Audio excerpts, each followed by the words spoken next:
नमस्कार, मेरे चैनल में आपका बहुत-बहुत स्वागत है और आज इस वीडियो में हम चिनिनम सल्फ होम्योपैथिक दवा के फ़ायदे और उपयोग के बारे में जानेंगे। वीडियो को पूरा अवश्य देखें ताकि आप पूरी तरह से समझ पाएँ। तो आइए समझते हैं। वीडियो शुरू करने से पहले आपसे अनुरोध है कि अगर आपने हमारे चैनल को अभी तक सब्सक्राइब नहीं किया तो प्लीज़ सब्सक्राइब कर दें और बेल बटन को ज़रूर दबा दें ताकि मेरा हर वीडियो आप तक पहुंच सके। यह कुनीन का दूसरा नाम है। चिनिनम सल्फ औषधि शुद्ध कुनीन है। एलोपैथ हर किस्म के मलेरिया में कुनीन दे देते हैं, परंतु कुनीन का अपने ढंग का ज्वर होता है, जिसमें यह औषधि उच्च शक्ति में कुनीन के दोषों को उत्पन्न किए बगैर ज्वर को शांत कर देती है।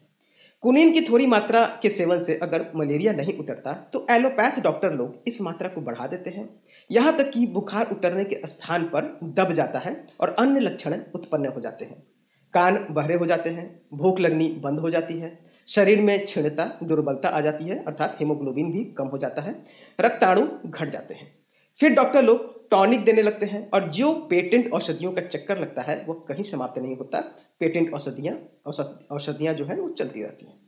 चाइना और चिनिनम सल्फ अर्थात कुनीन, ये दोनों उच्च शक्ति में देने से बुखार बिल्कुल दूर हो जाता है। इनके लक्षण बहुत कुछ समान है परंतु इनमें भेद है, तो एक बार चाइना और चिनिनम सल्फ में भेद समझना जरूरी है। मैं भेद को समझा देता हूँ। इन दोनों में समानता तो यह है कि दोनों में कमजोरी होती है। दोनों में बुखार एक निश्चित समय पर आता है। किसी प्रकार का स्नायु शूल हो तो वह भी नियत समय पर होता है। दोनों के ज्वर में शीत, उत्ताप, पसीना, ये तीनों अवस्थाएं होती हैं।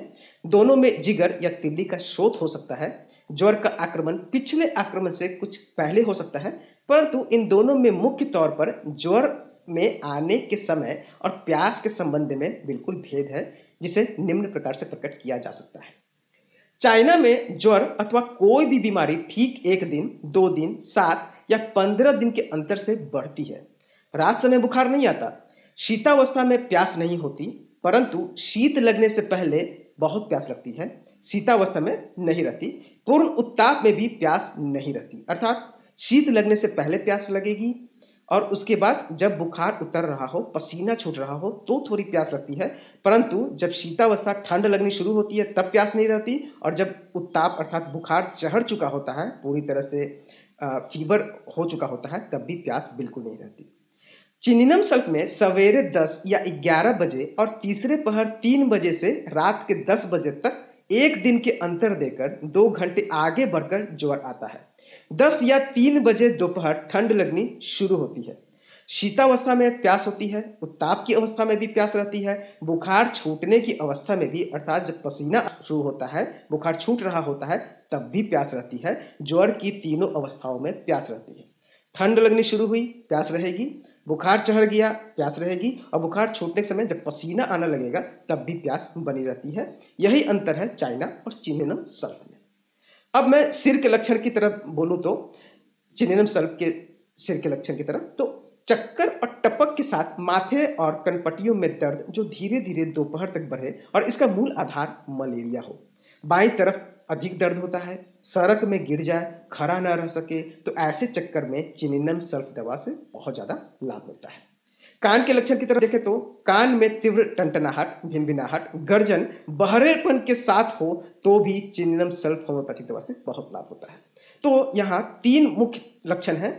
एक तो मलेरिया, दूसरा चक्कर आना, सिर में दर्द के साथ में चक्कर, और तीसरा कान के बहरापन जिसमें कान में तीव्र टनटनाहट, भिनभिनाहट होती है, साथ में थोड़ी सी बहरापन भी है, उसमें भी चिनिनम सल्फ बिल्कुल लाभ देता है। अब मैं शक्ति की बात करूंगा तो ये 1C, 3C, 6, 30, 200 पोटेंसी में इस्तेमाल किया जाता है। आपको जब भी लक्षण मिले, मलेरिया हो तो खासकर 200 CH में इसका इस्तेमाल करेंगे तो आपको बहुत ज्यादा लाभ प्राप्त होगा। परंतु अगर सिर के लक्षण है, चक्कर है, बेहोश हो जा रहे हैं, चक्कर आके गिर जा रहे हैं या कान में बहरापन के साथ टनटनाहट, भिनभिनाहट की आवाज आ रही है, तो आप 30 CH में इसका इस्तेमाल करें। दिन में 3 बार कम से कम, सुबह, दोपहर और शाम 2-2 बूंद जीभ पे टपकाया करें। मलेरिया हो और ऐसा मलेरिया हो जैसा मैंने टाइमिंग बताया है और तीनों अवस्थाओं में प्यास रहे, तब आपको जरूर चिनिनम सल्फ होम्योपैथिक दवा का इस्तेमाल करना है। वैसे मलेरिया में, वैसे बुखार में आपका पूरी तरह से बुखार भी ठीक हो जाएगा।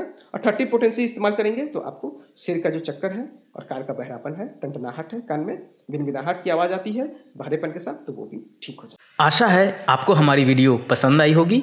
अगर समझने में परेशानी आ रही हो या आप ट्रीटमेंट करवाना चाहते हैं या आप अपने एड्रेस पे दवा मंगवाना चाहते हैं तो मेरे व्हाट्सएप नंबर 9006242658 पर भी आप हमसे संपर्क कर सकते हैं। दवा आपको किसी भी होम्योपैथिक शॉप पर मिल जाएगा। 2 दवा लेने के बीच हमेशा 15 मिनट का गैप दें। खाना खाने के आधे घंटे पहले या आधे घंटे बाद ही दवा लें।